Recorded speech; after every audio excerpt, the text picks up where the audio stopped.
Assalomu alaykum. Keling bugun HR o'zi kim va nima uchun kompaniyaga kerakligi haqida gaplashamiz. Ko'pincha bizda O'zbekistonda tadbirkorlarimiz o'ylaydiki, HR bu xodimlarni kompaniyaga olib keladigan va qog'ozlar bilan band bo'ladigan bir xodimlarni shaxslar deb o'ylashadi. Lekin na samom деле aslida HR yo'nalishlari juda ham ko'p. Va men sizga asosiylari haqida gapirib beraman. Birinchisi va fundamental bo'lgan narsa O'zbekiston Respublikasi Mehnat kodeksidagi qoidalarga asosan ish yuritishni HR ta'minlab beradi. Bu oldingi bizning tushunchamizdagi kadrovik. Kadr shu ishni qiladi va bu narsa HR bir yo'nalishi sifatida bugungi kungacha mavjud, lekin bu yaxshi bir fundament. Ikkinchi qadamda har qanaqa vakansiyalarni to'ldirish bilan HR shug'ullanadi, ya'ni xodimlarni, bo'lajak xodimlarni kompaniyaga olib kiradi. Tashqaridan eng zo'rlarini tanlab oladi. Ularga e'lon beradi, ularni qiziqtiradi, kompaniyani ularga sotadi, ijtimoiy paketlari haqida gapirib beradi va shu orqali kelishuvlar tuzib kompaniya ichiga olib keladi.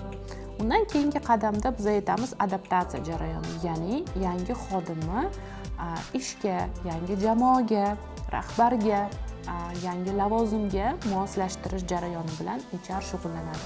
Qancha yaxshi moslashtiruv jarayoni shakllansa, kompaniyada shuncha tezroq xodim daromad berishni boshlaydi. Bundan keyin o'qitish va rivojlantirish. Xodimlarni o'qitadi, rivojlantiradi, lavozimini o'stiradi, qaysidir kerakli ko'nikmalarni rivojlantiradi kompaniyaning strategiyasiga mos ravishda. Bu narsa bilan ham HR shug'ullanadi va albatta o'qitgandan keyin albatta baholash tizimi keyingi qadamda attestatsiya bo'lishi mumkin, testlar bo'lishi mumkin yoki buni haqida juda ham ko'p instrumentlar bor bozorda.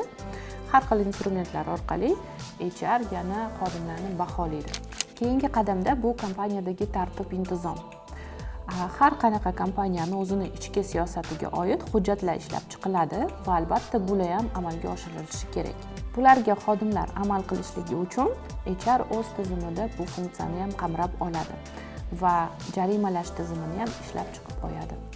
Jarimalash va qayta aloqa berish, rahbarlar orqali nimadir jarayonlarni yo'lga qo'yish va xodimlarning tartib-intizomini yo'lga qo'yish bilan HR shug'ullanadi. Va albatta buni tarsaki bo'lgan joyda doimo biz aytamiz, konfetka ham bo'lishi kerak, shirinlik ham bo'lishi kerak. Motivatsiya tizimi. Bu yerda bonuslar, premiyalar, KPI'lar, qanaqadir bu moddiy manfaatlardan tashqari nomoddiy manfaatlar, ya'ni team buildinglar, hamkasblar orasidagi muhit, yaxshi kayfiyatda tug'ilgan kunlar, shunga o'xshagan jarayonlarni yo'lga qo'yish dasturlari HR xodimlari orqali bo'ladi. Va tasavvur qiling, xodim kirib keldi, qanchadir muddat yashadi kompaniyaning ichida va xodim chiqib ketishi bor. Buni qonun asosida chiqib ketishi, yaxshi kayfiyatda chiqib ketishi va to'g'ri yo'l bilan chiqib ketishligini ham HR ta'minlab beradi.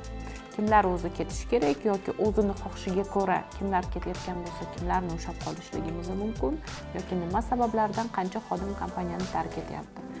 Bu statistikalar bilan va bu jarayonlar bilan ham HR shug'ullanadi.